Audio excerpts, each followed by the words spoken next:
마태복음 15장 21절에서 28절 말씀. 할렐루야. 옆에 분과 인사하시겠습니다. 주님의 이름으로 사랑하며 축복합니다.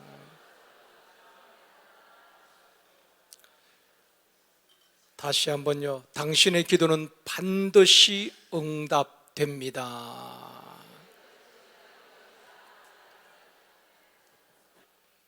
아멘입니다.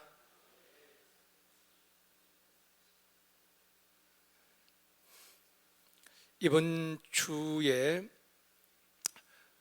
전 세계에 많은 국민들에게 희망과 감동을 주었던 한 사건이 있었죠.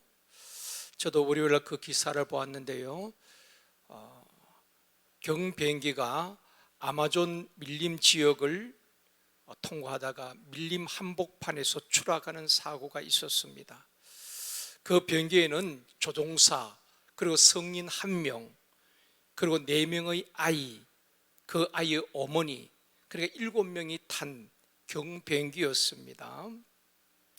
이 가족이 4아이와 함께 어머니는 남편이 있는 그곳에 남편이 가족들을 부양하기 위해서 돈을 벌고 어느 정도 기반을 잡은 다음에 가족들이 그 아버지, 남편을 찾아서 가는 길이었습니다.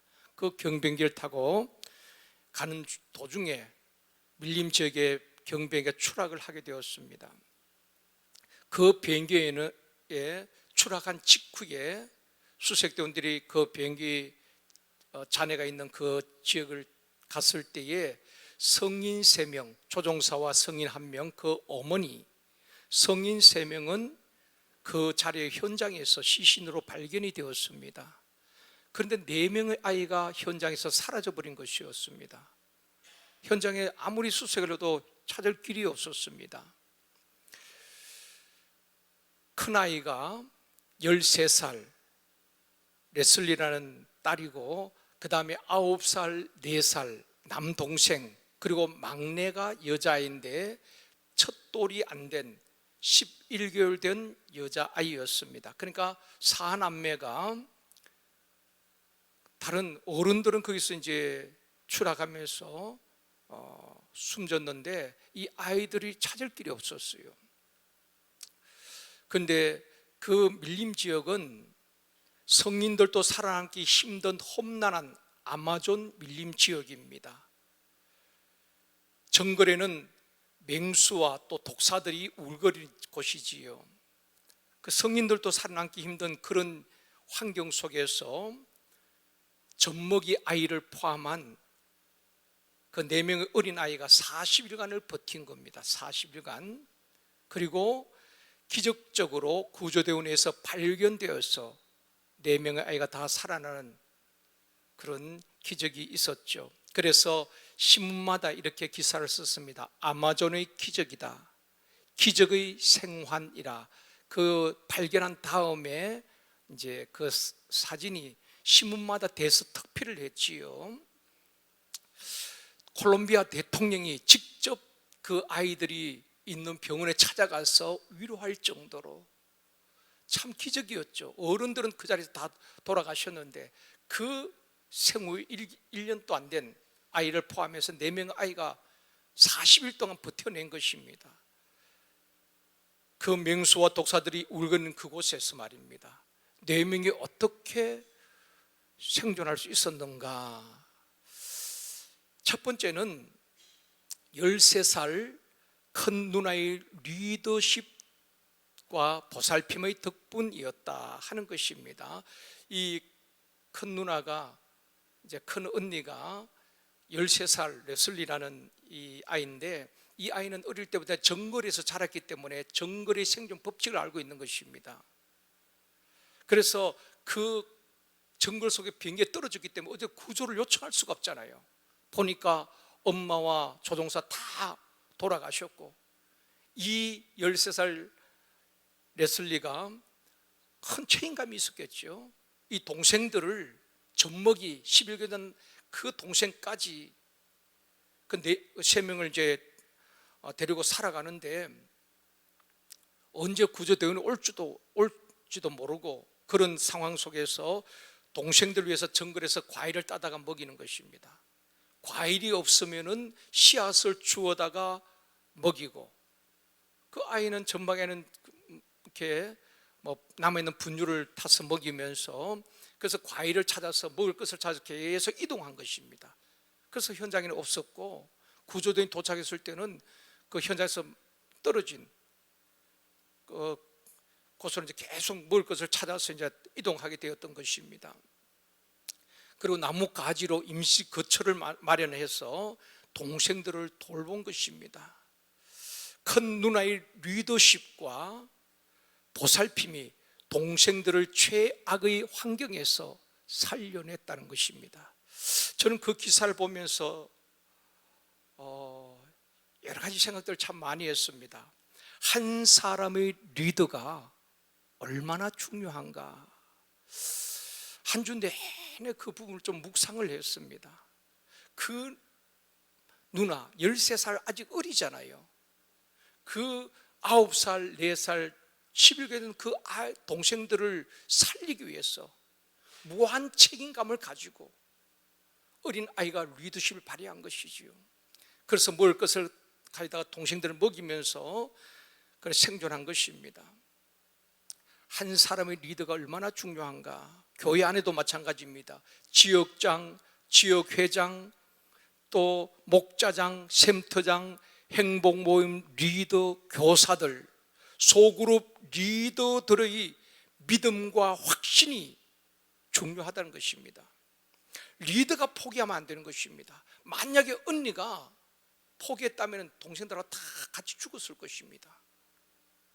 그러나 언니는 포기하지 않고 동생들을 살려낸 것 아니겠습니까? 40일 동안 버텨내면서 말입니다. 여러분, 많은 사람들이 힘들다, 안 된다, 우리 샘터는 희망이 없다, 죽겠다 할지라도 하나님이 하시면 될 줄 믿습니다. 그 믿음과 확신을 가지고 소그룹을 이끌어 가야 하는 것입니다. 그런 샘터장, 그런 리더는 그 샘터를, 그 공동체를 살려낼 수 있다는 것입니다. 우리의 힘이 아니라 하나님이 하시면 되지요. 그 믿음과 확신 말입니다. 오늘 우리 모든 샘터장님들, 우리 교사들, 그런 믿음과 확신이 있기를 원합니다. 우리의 능력이 아닙니다. 그 13살 레슬리는 자신의 힘으로 버텼겠지요. 어떻게든 동생들을 살리기 위해서. 거기서 리더잖아요. 얼마나 혼자서 동생들 살리기 위해서 애를 썼겠습니까? 우리가 맡겨진 샘터장으로서 또 리더로서 정말 그런 하나님에 대한 확신과 믿음을 가지고 소그룹을 이끌어간다면 놀라운 역사들이 일어나게 되어줄 줄 믿습니다. 성령님은 살리는 영인 것입니다.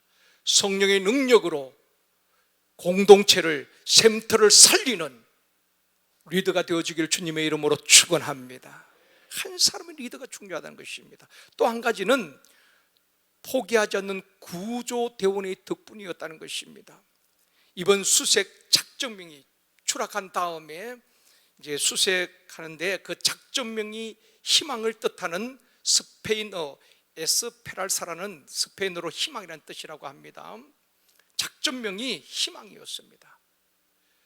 그 밀림에 독사들이 있고 많은 맹수들이 있는 그 밀림에 떨어졌지만은 우리가 희망을 버리지 말자. 그 작전명이 에스페랄사라는 희망이란 그 타이틀을 가지고 수색을 한 것입니다. 정글에서 아이들이 생존할 확률은 극히 적었다는 것입니다. 그럼에도 가족들과 구조대원들이 포기하지 아니하고 특수부대원 100명과 또 정찰 대원 70명, 수색견 수십 마리가 동원되어서 40일 동안 그 밀림을 찾아 헤맨 것입니다. 포기하지 않고 희망의 끈을 놓지 않았기 때문에 결국 40일 만에 4명의 아이를 발견하고 그들의 소중한 생명을 구해낼 수 있었다는 것입니다.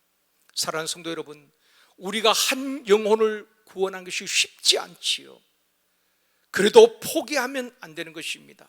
지난주에 기빈 초청 축제 때에 우리가 작정을 244명을 작정했습니다. 그 가운데 절반이 조금 넘는 124명이 초청이 되었습니다.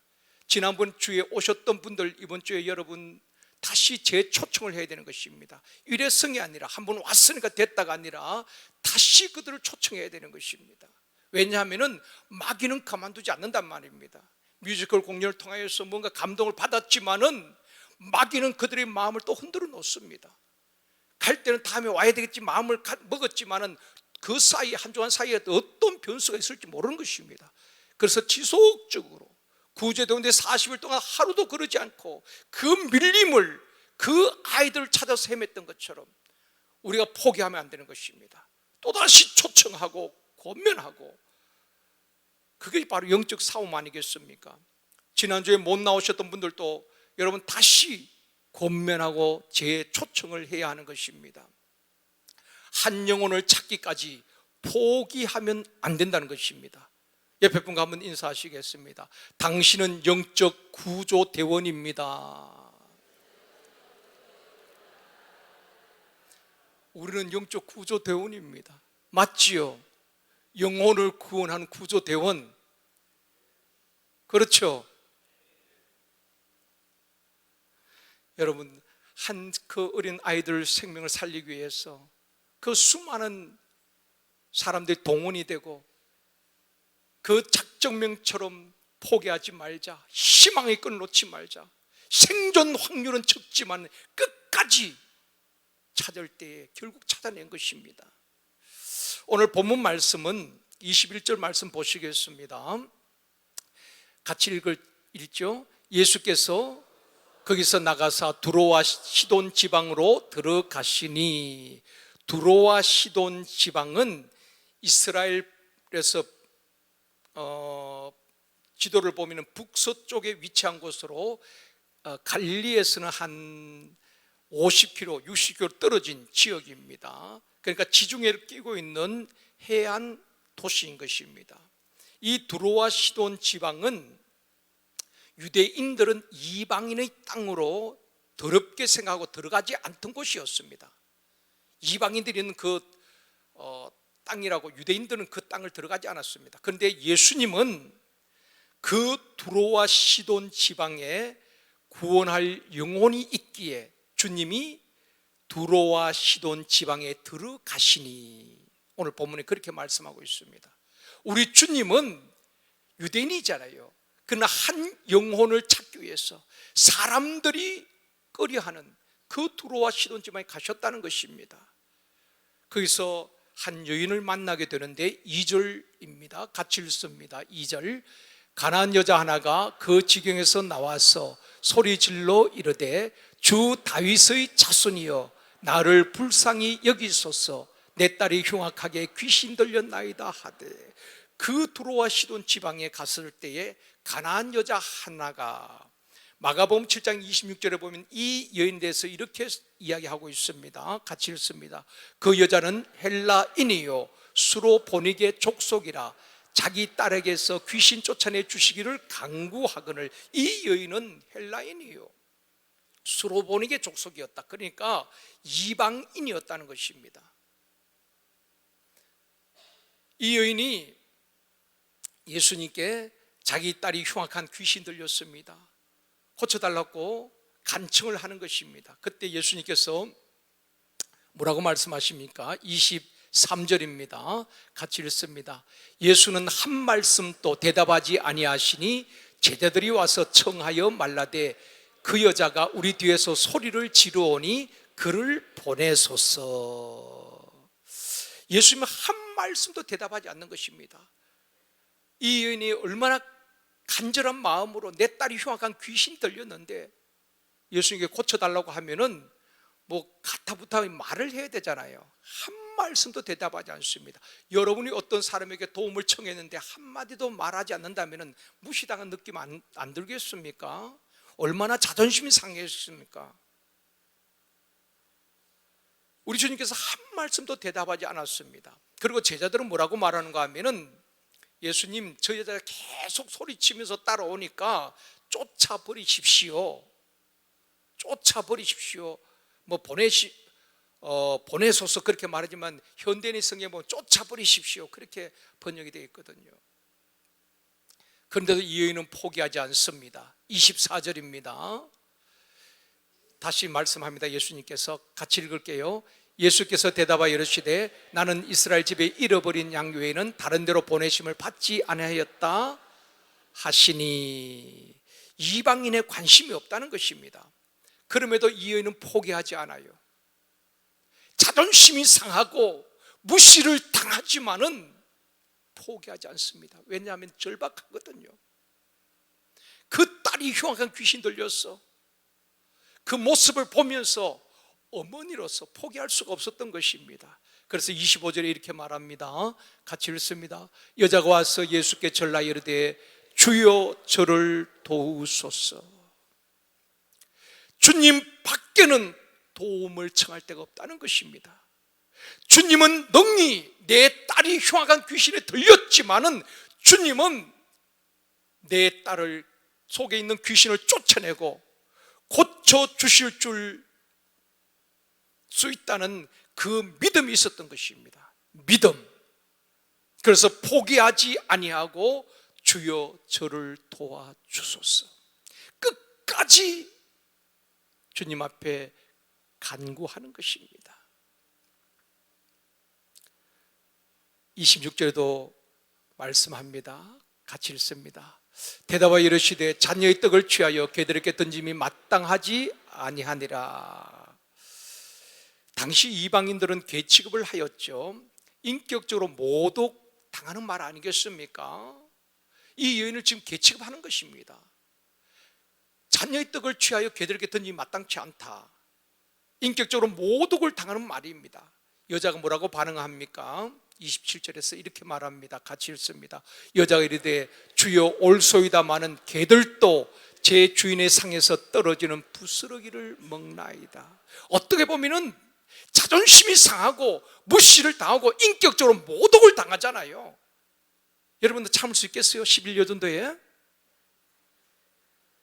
그냥 막 한번 대들고 안 도와주면 그만이지 그렇게 막 이렇게 무시하냐고 막 그렇지 않겠습니까? 사람이 그렇죠.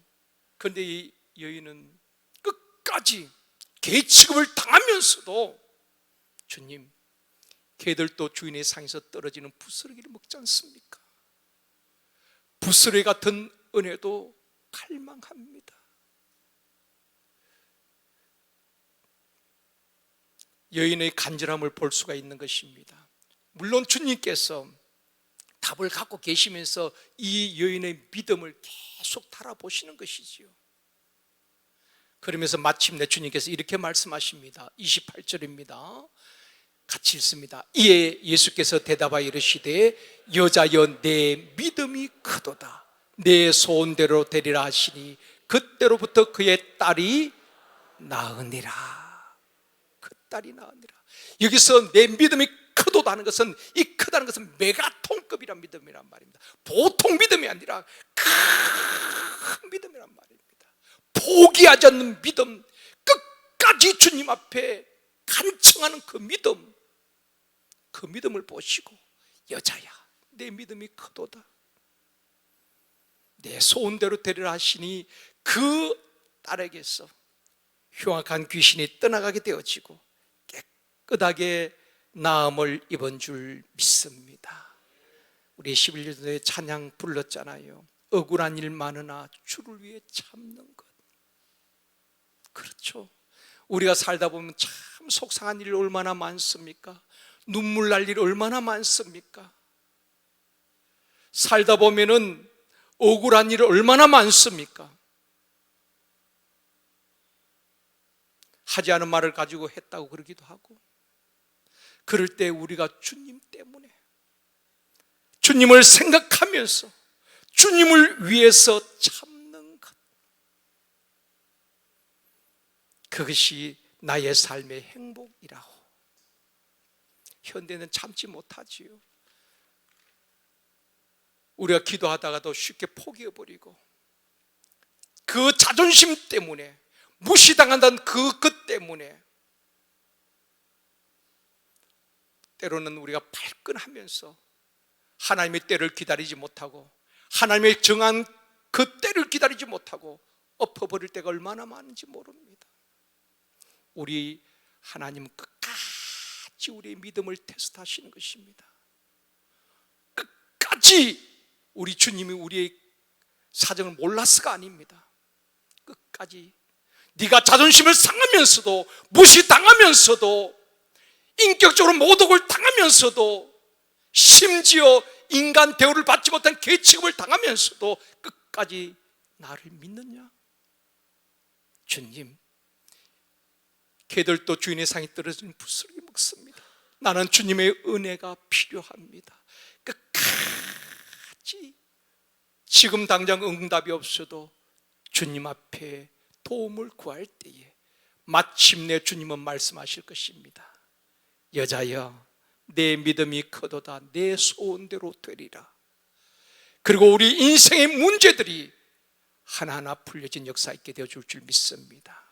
그때, 하나님이 정한 그때, 응답의 그때까지 좀 억울해도, 좀 자존심이 상해도 인내하며 끝까지 하나님의 역사심을 기다리는 저와 여러분이 되어지기를 원합니다. 사랑하는 성도 여러분, 기도하다 포기하지 맙시다.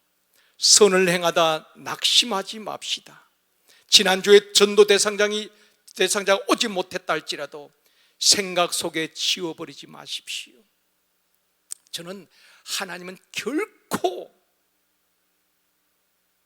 우리의 기도에 외면하시거나 우리의 수고가 헛되지 않다는 것을 저는 확신합니다. 왜냐하면요, 이번 주간에 참 그런 것, 이번 한 주간 사이에 저도 그런 것을 경험을 또 했거든요. 우리가 얼마나 전도 대상자를 위해서 기도해 왔습니까? 행복 모임에서 베스트를 위해서 얼마나 여러분 수고하셨습니까? 뿐만 아니라 우리 샘터의 결석자들 위해서 늘 기도했잖아요.